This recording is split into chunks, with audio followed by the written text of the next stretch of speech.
ओम शांति, ओम शांति, ओम शांति। 10/1/2022 प्रातः मुरली। ओम शांति। बाप दादा मधुबन। प्रेम के सागर, स्वीटेस्ट बात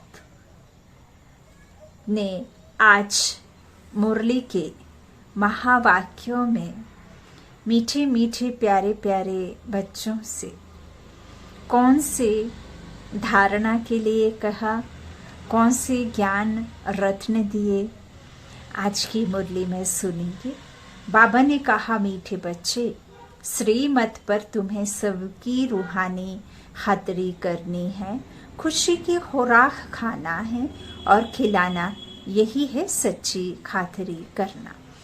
आज की मुरली का प्रश्न है, ज्ञान में स्पिरिचुअलिटी का जौहर भरने की विधि क्या है, उससे कौन कौन से फायदे होंगे।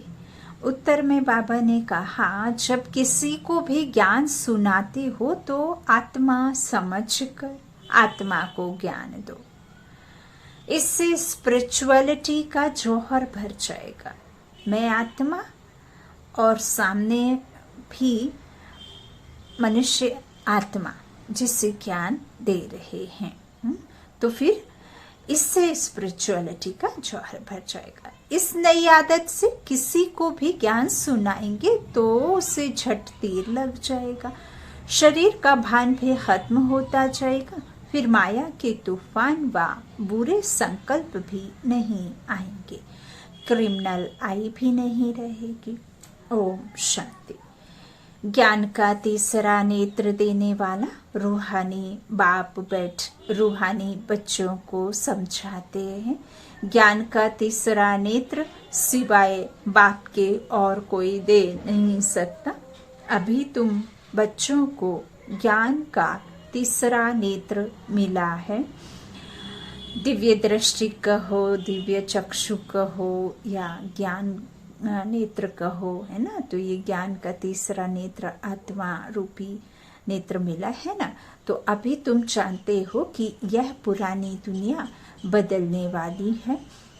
बेचारे मनुष्य नहीं जानते कि कौन बदलाने वाला है इस दुनिया को, है ना, और कैसे बदलाते हैं, क्योंकि उन्हों को ज्ञान का तीसरा नेत्र ही नहीं है।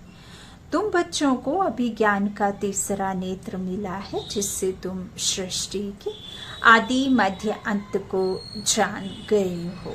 यह है ज्ञान की स्क्रीन। स्क्रीन का एक बूंद भी कितना मीठा होता है, बहुत मीठा होता है ना।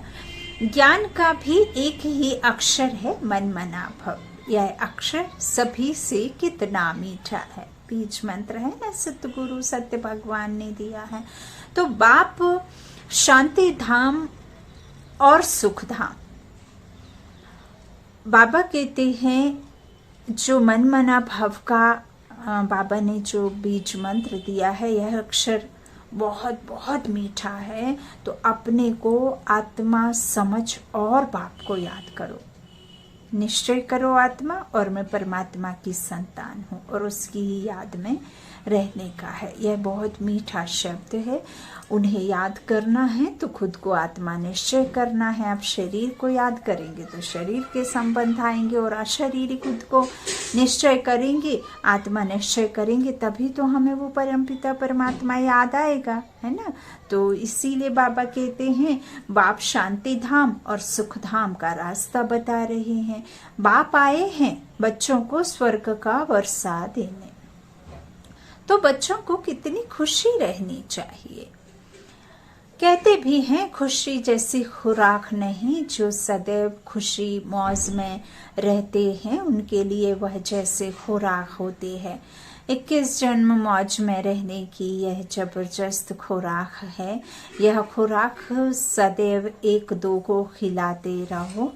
एक दो की जबरदस्त खातरी यह करनी है, ऐसी खातरी और कोई मनुष्य की कर ना सके। तुम बच्चे श्रीमत पर सभी की रूहानी खातरी करते हो। सच्ची सच्ची खुश खैराफत भी यह है किसको बाप का परिचय देना। मीठे बच्चे जानते हैं बेहद के बाप द्वारा हमको जीवन मुक्ति की खुराक मिलती है। सतयुग में भारत जीवन मुक्त था, जीवन तो था लेकिन मुक्त, जीवन मुक्त है ना कि बंधन में। तो सतयुग में भारत जीवन मुक्त था, पावन था। बाप बहुत बड़ी ऊंची खुराक देते हैं, तब तो गायन है। अतीन्द्रिय सुख पूछना हो तो गोप गोपियों से पूछो। यह ज्ञान और योग की कितनी फर्स्ट क्लास वंडरफुल खुराक है।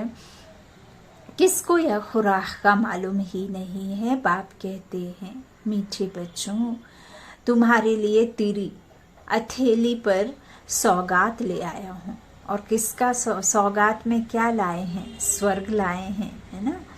तो तेरी अर्थात हथेली पर सौगात ले आया हूँ मुक्ति, जीवन मुक्ति की। यह सौगात मेरे पास ही रहती है। कल्प कल्प में ही आकर तुमको देता हूँ, फिर रावण छीन लेता है। जो अभी तुम बच्चों को कितना खुशी का पारा चढ़ा रहना चाहिए। तुम जानते हो हमारा एक ही बाप टीचर और सच्चा सच्चा सतगुरु है, जो हमको साथ ले जाते हैं। मोस्ट बिलव्ड, बाप से विश्व की बादशाही मिलती है, यह कम बात है क्या? तो सदैव हर्षित रहना चाहिए, यह कम बात है क्या? पापा कहते हैं godly student life is the best. तो यह अभी का ही गायन है ना। फिर नई दुनिया में भी तुम सदैव खुशियां मनाते रहेंगे। दुनिया नहीं जानती कि सच्ची सच्ची खुशियां कब मनाई जाएंगी।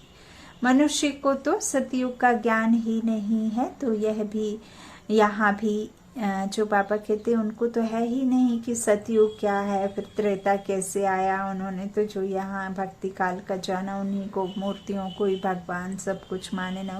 उन्हें तो आदि मध्य अंत का जो है ड्रामा का कुछ पता ही नहीं है, और कालदर्शी भी नहीं है, उन्हें दिव्य दृष्टि नहीं है ना। तो बाबा कहते हैं इस तरह से जो हमको जो पाप आते हैं साथ ले जाने के लिए, तो बाबा कहते हैं कि godly student life is the best.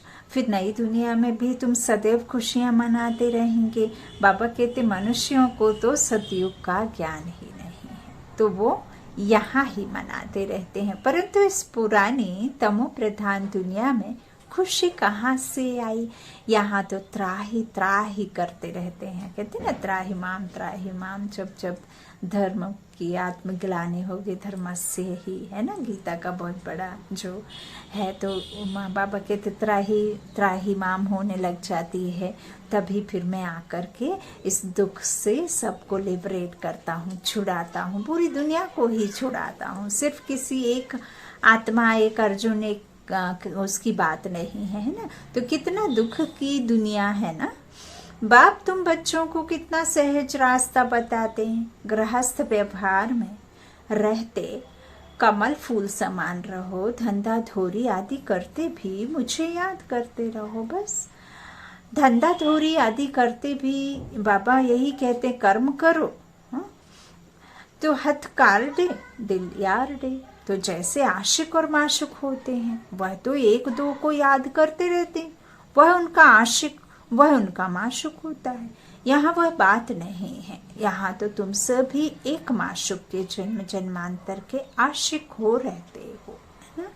माशुक से मिलने के लिए याद करते आए हो। जब दुख जास्ती होता है तो जास्ती सुमिरन करते हैं। दुख में सुमिरन सब करे, सुख में करे ना कोई, है ना। तो गायन भी है कि दुख में सिमरन करते हैं और सुख में नहीं करते, है ना। तो बाबा कहते माया भी सर्वशक्तिमान तमो प्रधान होती है, जाती है। इसलिए अब बाप कहते हैं मीठे बच्चे, देह से न्यारा समझो खुद को, देही अभिमानी बनो, अपने को आत्मा समझ मुझ बाप को याद करो और साथ साथ दैवी गुण भी धारण करो, तो तुम ऐसे लक्ष्मी नारायण बन जाएंगे। इस पढ़ाई में मुख्य बात है ही याद की। ऊंचते ऊंच बाप को बहुत प्यार स्नेह से याद करना चाहिए। वह ऊंचते ऊंच बाप ही नई दुनिया स्थापन करने वाला है। बाप कहते हैं मैं आया हूँ तुम बच्चों को विश्व का मालिक बनाने, इसलिए अब मुझे याद करो तो तुम्हारे अनेक जन्मों के पाप कट जाएंगे।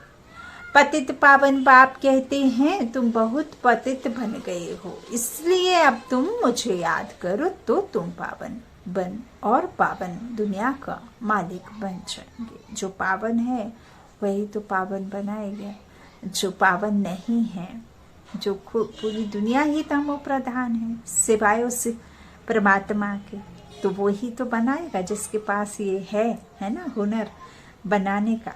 तो बाबा कहते हैं पतित बन गए हो इसीलिए मुझे याद करो, है ना, तो पावन दुनिया का मालिक बन जाएंगे। पतित पावन बाप को ही बुलाते हैं ना। हाँ, अब बाप आए हैं तो जरूर पावन बनना पड़े। बाप दुख हरता सुख करता है, बरोबर। सतयुग में पावन दुनिया थी तो सभी सुखी थे, सतो प्रधान रहते तब 100 सुख रहते, और जब तमो प्रधान होते तो 100 दुख होते। अब बाप फिर से कहते हैं बच्चे शांति धाम और सुख धाम को याद करो। शांति धाम माना अपने असली घर को, और सुख धाम अर्थात जो स्वर्ग है ना, उसे याद करो।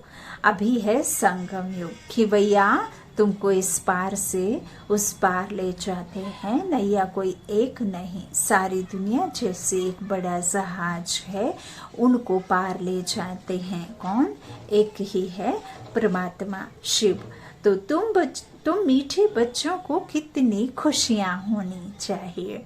तुम्हारे लिए तो सदैव खुशी ही खुशी है। बेहद का बाप हमको पढ़ा रहे हैं। वाह, यह तो कब ना सुना ना पढ़ा।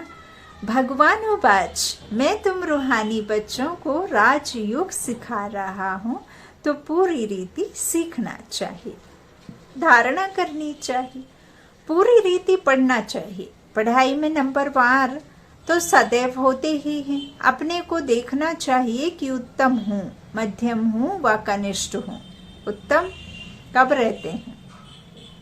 आदि में ड्रामा में आते तब उत्तम रहते ना, फिर मध्य में जब द्वापर शुरू होते हैं, फिर कनिष्ठ माना चीची दुनिया में आ जाते हैं। तो बाबा कहते हैं खुद को चेक करना, बुद्धि रूपी दर्पण जो दिया है उसमें चेक एंड चेंज है ना, और खुद को खुद से परखना है कि हम कौन से युग के हैं।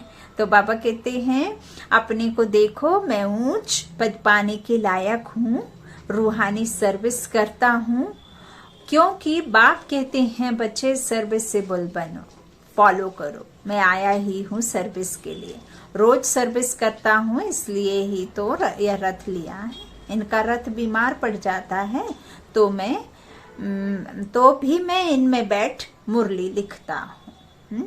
आज बाबा ने कई भाई बहनों के मन में क्वेश्चन आता होगा कि मुरली कहाँ से आती है, तो देखिए आज बाबा ने क्लियर कर दिया है कि मैं खुद इनके मुख से मुरली लिखता हूँ। ये कोई मनुष्यों की बस की बात नहीं, ये परमात्मा स्वयं आकर अपना ज्ञान इस मुख के द्वारा ये 3-2.5 पेज का लेटर रोज अपने बच्चों को लिखते हैं। यह पढ़ाई गॉडली स्टूडेंट बनकर पढ़ना है, फरिश्ता बन पढ़ना है, खुद को आत्मा निश्चय कर पढ़ना है। सुनाने वाली भी आत्मा और सुनने वाली भी आत्मा, और वो परमात्मा और मैं आत्मा, हम बच्चे वो पिता, है ना। तो बाबा कहते इसमें बैठ लिखता हूँ, मुख से तो बोल नहीं सकते तो मैं लिख देता हूँ, ताकि बच्चों के लिए मुरली मिस ना हो। तो मैं भी सर्विस पर हूँ ना, यह है रूहानी सर्विस। तुम भी बाप की सर्विस में लग जाओ, ऑन गॉडली फादरली सर्विस, है ना। बाप ही तुमको सारे विश्व का मालिक बनाने आए हैं। जो अच्छा पुरुषार्थ करते हैं उनको महावीर कहा जाता है। फिर इसमें भक्ति काल में देखिए तो महावीर हनुमान को कह देते हैं ना। तो बाबा कहते हैं जो अच्छा पुरुषार्थ करते हैं, एक्चुअल में प्रैक्टिकल में अभी का ही वो है कि महावीर वो जो पुरुषार्थ अच्छा करते। देखा जाता है कौन महावीर है, जो बाबा के डायरेक्शन पर चलते हैं। बाप का फरमान है, अपने को आत्मा निश्चय करो, ना आत्मा समझ, भाई भाई देखो। ऐसे नहीं कि किसी को भी आत्मा आत्मा कहने लगे, है ना। आत्मा समझना है और उसको साक्षी दृष्टा रख देखना है। आत्मा भाई, है ना, भाई भाई देखो। तो इस शरीर को भूल जाओ। बाबा भी शरीर को नहीं देखते हैं। बाप कहते हैं मैं आत्माओं को देखता हूँ। वो अपने बच्चों को देखेंगे, है ना, जो जैसा है वैसा ही देखेंगे ना। तो वो निराकारी है, हम बच्चे भी निराकारी, तो बाबा तो निराकारी बच्चों को ही देखेंगे। बाकी यह तो ज्ञान है कि आत्मा शरीर बिगर बोल नहीं सकती, सभी जानते हैं। तो मैं भी इस शरीर में आया हूँ क्योंकि मैं भी बिना शरीर के बोल नहीं सकता, तो लोन लिया हुआ है। शरीर के साथ ही आत्मा पढ़ सकती है, नहीं तो संभव ही नहीं है। बाबा की बैठक यहाँ है, यह है अकाल तख्त। कहाँ? भ्रकुटी के तख्त पर विराजमान है ना। तो वो अकाल तख्त, जिसका कोई काल नहीं, और जिसका कोई काल नहीं है वो कौन है? आत्मा, है ना। आत्मा ना जलती है, ना मरती है, ना कटती है, ना भीगती है, और ना ही उसे कोई मार सकता है ना। तो शरीर छोटा बड़ा होता है ना, आत्मा थोड़ी ना छोटे बड़ी होती हो। और आत्मा कोई हार्ट में फिट नहीं होती है। जब भी जन्म लेती है तो उसका अकाल तख्त ही है भ्रकुटी के बीच, जहाँ हम मंदिर में जा करके मत्था टेक कर तिलक लगाते हैं, जहाँ हम बिंदी लगाते हैं, जहाँ हम सोचते समय भी हम माथे पे हाथ रख लेते हैं, वही है आत्मा, है ना। तो बाबा कहते हैं इस तरह से जो भी आत्माएं हैं उन सभी का तख्त यह भ्रकुटी का बीच है। शरीर तो सभी के भिन्न भिन्न होते हैं, किसी की भी शक्ल फीचर्स मिलते नहीं। किसका अकाल तख्त पुरुष का है, किसका अकाल तख्त स्त्री का है, किसका ड्रिल सिखला। तो बाबा कहते किसका अकाल तख्त बच्चे का है। बाप बैठ बच्चों को रूहानी ड्रिल सिखलाते हैं। जब कोई से बात करो तो पहले अपने को आत्मा समझो। हम आत्मा फलाने भाई से बात कर रहे हैं, बाप का पैगाम देते हैं कि शिव बाबा को याद करो, याद से ही जंग उतरनी। सोने में जब अलाय पड़ती है तो सोने की वैल्यू ही कम हो जाती है। तुम आत्माओं में भी जंग पड़ने से तुम वैल्यू लेस हो गए हो। अब फिर पावन बनना है। तुम आत्माओं को अब ज्ञान का तीसरा नेत्र मिला है। उस नेत्र से अपने भाइयों को देखो। भाई भाई को देखने से कर्मेंद्रियां कब चंचल नहीं होती। राज भाग लेना है, विश्व का मालिक बनना है, तो यह मेहनत करो। भाई भाई समझ सभी को ज्ञान दो। और जब देखिए ये विश्व जो है छोटे छोटे परिवार में बटा हुआ है, लेकिन ये छोटे छोटे परिवार नहीं, एक्चुअली विश्व एक परिवार है, ईश्वरीय परिवार। क्योंकि हम सर्व आत्माएं एक पिता की संतान हैं। फिर जब यहाँ आते हैं तो तन को धारण कर फिर अलग अलग वर्णों में आते हैं। जब फैमिली में आते हैं तब फिर अलग अलग हमारे रिश्ते होते हैं। अदरवाइज हम हैं एक पिता की संतान। तो बाबा वही कहते हैं हिंदू मुस्लिम सिख ईसाई आपस में सब भाई भाई। इसका मतलब यह नहीं है कि कोई हिंदू है कोई मुसलमान है, सिख है कोई ईसाई तो भाई भाई कहा नहीं। हम सर्व आत्माएं सभी एक समान, ना कोई छोटी ना कोई बड़ी, और एक पिता की संतान। तो आपस में फिर सभी भाई भाई हैं। फिर उनको ऐसे बता दिया है ना। तो यह सब बुद्धि से समझने की बातें हैं। बाबा कहते हैं भाई भाई को देखने से कर्मेंद्रियां कब चंचल नहीं होंगी, है ना। राज भाग लेना है, विश्व का मालिक बनना है, तो यह मेहनत करो, है। और यह सब भाई भाई समझ सभी को ज्ञान भी देना है। तो फिर यह टैब आदत पक्की हो जाएगी। सच्चे सच्चे ब्रदर्स तुम सभी हो। बाप भी ऊपर से आए हैं, तुम भी वहीं से आए हो, है ना। तो बाप बच्चों सहित सर्विस कर रहे हैं। सर्विस करने की बाप हिम्मत देते हैं। हिम्मते मर्दा। तो यह प्रैक्टिस करनी है। मैं आत्मा भाई को पढ़ाता हूँ, आत्मा पढ़ती है ना। इसको स्पिरिचुअल नॉलेज कहा जाता है, जो रूहानी बाप से ही मिलती है। संगम पर ही बाप आकर यह नॉलेज देते हैं कि अपने को आत्मा समझो। तुम नंगे आए थे, है ना, शरीर ही आए थे, फिर यहाँ शरीर धारण कर तुमने 84 जन्म पाठ बचाए हैं, अब फिर वापस चलना है, इसलिए अपने को आत्मा समझ भाई भाई की दृष्टि से देखना है। यह मेहनत करनी है, तुम बच्चों को अपनी मेहनत करनी है, दूसरे में हमारा क्या जाता, है ना। चैरिटी बिगिंस एट होम, अर्थात पहले खुद को आत्मा समझ फिर भाइयों को समझाओ तो अच्छी रीति तीर लगेगा। पता नहीं, हम तो खुद समझते नहीं, देह भान में है, खुद को तो देही अभिमानी समझते नहीं है और दूसरों को समझाना शुरू कर दिया तो भी कोई, बाबा कहते फिर क्या फायदा, ऐसे तो हो ही नहीं सकता, पहले खुद समझो फिर समझाओ, है ना, तो तीर लगेगा।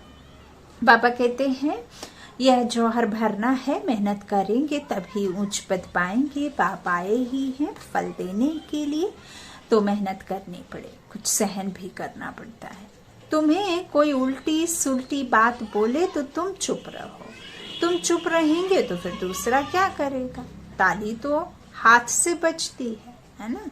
तो एक ने मुख की ताली बजाई, दूसरा चुप कर दे तो वह आपे ही चुप हो जाएंगे। ताली से ताली बजने से आवाज हो जाती है ना। तो बच्चों को एक दो का कल्याण करना है। बाप समझाते हैं, बच्चे सदैव खुशी में रहने चाहते हो तो मन मना भव, मन से मुझे याद करो, अपने को आत्मा समझ बाप को याद करो, भाइयों अर्थात आत्माओं तरफ देखो, भाइयों को भी यह नॉलेज दो। यह टैब आदत पड़ जाने से फिर कभी क्रिमिनल आई धोखा नहीं देगी। ज्ञान के तीसरे नेत्र से तीसरे नेत्र को देखो, बाबा भी तुम्हारी आत्मा को ही देखते हैं। कोशिश यह करनी है सदैव आत्मा को ही देखें, शरीर को देखें ही नहीं। योग कराते हो तो भी अपने को आत्मा समझ भाइयों को देखते रहेंगे तो सर्विस अच्छी होगी। बाबा ने कहा है भाइयों को समझो, भाई सभी बाप से वर्षा लेते हैं। यह रूहानी नॉलेज एक ही बार तुम ब्राह्मण बच्चों को मिलती है। तुम ब्राह्मण ही फिर देवता बनने वाले हो। इस संगम युग को थोड़े ही छोड़ेंगे, नहीं तो पार कैसे जाएंगे, कूदेंगे थोड़े ही। यह वंडरफुल संगम युग है। तो बच्चों को रूहानी यात्रा पर रहने की आदत टैब डालनी है। तुम्हारे ही फायदे की बात है। बाप की शिक्षा भाइयों को देनी है।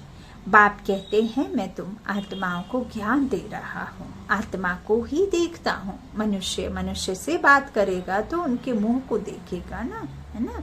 तो तुम आत्मा से बात करते हो तो आत्मा को ही देखना है। समझने की बातें हैं। भल शरीर द्वारा ज्ञान देते हो, परंतु इसमें शरीर का भान तोड़ना होता है। तुम्हारी आत्मा समझती है परमात्मा बाप हमको ज्ञान दे रहे हैं। बाप भी कहते हैं आत्माओं को देखता हूँ, आत्माएं भी कहती हैं हम परमात्मा बाप को देख रहे हैं। उनमें नॉलेज ले रहे हैं। किससे नॉलेज ले रहे हैं? बाबा से। तो उनसे नॉलेज ले रहे हैं। इसको कहा जाता है स्पिरिचुअल ज्ञान की लेन देन। आत्मा की आत्मा के साथ, आत्मा में ही ज्ञान है, आत्मा को ही ज्ञान देना है। यह जैसे जौहर है, तुम्हारे ज्ञान में यह जौहर भर जाएगा तो किसको भी समझाने से झट तीर लग जाएगा। बाप कहते हैं प्रैक्टिकल करके देखो तीर लगता है या नहीं। यह नई टैब आदत डालनी है तो फिर शरीर का भान निकल जाएगा। माया के तूफान कम आएंगे, बुरे संकल्प नहीं आएंगे, क्रिमिनल आई भी नहीं रहेगी। हम आत्मा ने 84 का चक्र लगाया, अब नाटक पूरा होता है। अब बाबा की याद में रहना है। याद से ही तमो प्रधान से सतो प्रधान बन सतो प्रधान दुनिया के मालिक बन जाएंगे। कितना सहज है। बाप जानते हैं बच्चों को यह शिक्षा देना भी मेरा पाठ है, कोई नई बात नहीं। हर 5000 वर्ष बाद हमको आना होता है। मैं बंधाए मान हूँ, बच्चों को बैठ समझाता हूँ। मीठे बच्चे रूहानी यात्रा की याद की यात्रा में रहो तो अंत मते सो गति हो जाएगी। यह अंतकाल है ना, मामेकम याद करो तो तुम्हारी सदगति हो जाएगी। याद की यात्रा से पाया मजबूत हो जाएगा। यह देही अभिमानी बनने की शिक्षा एक ही बार तुम बच्चों को मिलती है। कितना वंडरफुल ज्ञान है। बाबा वंडरफुल है ना, हाँ वंडरफुल है तो बाबा का ज्ञान भी वंडरफुल है। कब कोई बता ना सके। अभी वापस चलना है, इसलिए बाप कहते हैं मीठे बच्चों यह प्रैक्टिस करो, अपने को आत्मा समझ, आत्मा को ज्ञान दो। तीसरे नेत्र से भाई भाई को देखना है, यही बड़ी मेहनत है। अच्छा मीठे मीठे सिकी लाधे बच्चों प्रति माता पिता बाप दादा का याद प्यार और गुड मॉर्निंग। रूहानी बाप की रूहानी बच्चों को नमस्ते। हम रूहानी बच्चों की रूहानी माता पिता बाप दादा को याद प्यार और गुड मॉर्निंग। शुक्रिया बाबा, मीठे बाबा, प्यारे बाबा, सबका साथी सबका सहारा। धारणा के लिए मुख्य सार है। पहला बाबा ने कहा ज्ञान के तीसरे नेत्र से आत्मा को देखने का अभ्यास करना है, और आत्मा दिखती नहीं है इसीलिए आत्मा को समझना है। हम समझते हैं कि मैं आत्मा इस शरीर के द्वारा, इन कर्मेंद्रियों के द्वारा कार्य कर रही है ना। करण करावनहार बेहद का बाप करा रहा है, और ये कर्मेंद्रियां हमारी कर्मचारी हैं, है ना, जो करते हैं। तो इस तरह अभ्यास करना है, कोशिश करनी है सदैव आत्मा को ही देखें, शरीर को नहीं, तो क्रिमिनल ख्याल नहीं आएंगे, बुरे संकल्प खत्म हो जाएंगे। दूसरा, ताली दो हाथ से बजती है, इसलिए जब तुम्हें कोई उल्टी सुल्टी बात बोले तो तुम चुप रहो। आप नहीं बोलेंगे तो ताली बजेगी ही नहीं, है ना। तो अगर तुम चुप रहेंगे तो दूसरा आप ही चुप हो जाएगा। हाँ बाबा, शुक्रिया बाबा। आज का वरदान है ब्रह्मा बाप के प्यार का प्रैक्टिकल सबूत देने वाले सपूत और समान भव। यदि कहते हो कि ब्रह्मा बाप से हमारा बहुत प्यार है, तो प्यार की निशानी है जिससे बाप का प्यार रहा उससे प्यार हो। जो भी कर्म करो, कर्म के पहले, बोल के पहले, संकल्प के पहले चेक करो कि यह ब्रह्मा बाप को प्रिय है। ब्रह्मा बाप की विशेषता विशेष यही रही, जो सोचा वह किया, जो कहा वह किया, अपोजिशन होते भी सदा अपनी पोजीशन पर सेट रहे। तो प्यार का प्रैक्टिकल सबूत देना अर्थात फॉलो फादर कर सबूत और समान बनना। आज का स्लोगन है खुशनसीब आत्मा वह है जिसके संकल्प में भी दुख की लहर नहीं आती। खुशनसीब आत्मा वह है जिसके संकल्प में भी दुख की लहर नहीं आती है। लवलीन स्थिति का अनुभव करो। परमात्मा प्यार अखुट है, अटल है, इतना है जो सर्व को प्राप्त हो सकता है। लेकिन परमात्मा प्यार प्राप्त करने की विधि है शरीर से न्यारा बनना। जितना न्यारा बनेंगे उतना परमात्मा प्यार का अधिकार प्राप्त होगा। ऐसी न्यारी प्यारी आत्माएं ही लवलीन स्थिति का अनुभव कर सकती हैं। तो वही बाबा कह रहे हैं कि यदि मुझे याद करना है तो तभी आप याद कर पाएंगे जब खुद को अशरीरी समझेंगे और मुझसे संबंध जोड़ेंगे। यदि हम बाबा से संबंध नहीं जोड़ेंगे तो हमें याद आएगी ही नहीं। यदि हम यह नहीं समझेंगे कि वो मेरा कौन है और मैं कौन हूँ, है ना, और उससे हमें प्राप्तियाँ क्या होती हैं, तो जब तक हम इस यथार्थ को नहीं समझ लेंगे तब तक हम उससे संबंध नहीं जोड़ पाएंगे। और जब किसी से कुछ मिलता है तो उसकी याद स्वतः ही आती है। और जब यह पता चल जाए, यह यथार्थ रीति हम समझ लें कि हमें 21 जन्म का सुख बाबा देते हैं, है ना, तो फिर तो खुशी का पारा चढ़ जाएगा। यही बात बाबा कह रहे हैं।